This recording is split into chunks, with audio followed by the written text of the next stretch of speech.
తదేకంగా మనసు మీద స్థిరం చేసుకోండి. అప్పుడు మీకు కొన్ని అనుభవాలు జరుగుతాయి, కొన్ని నమ్మకాలు వస్తాయి.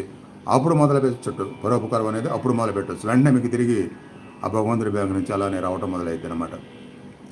నేను చేపిస్తాను రూపధ్యానం అని చెప్పి ఎన్ని సంవత్సరాల నుంచి చేస్తున్నాను రూపధ్యానం.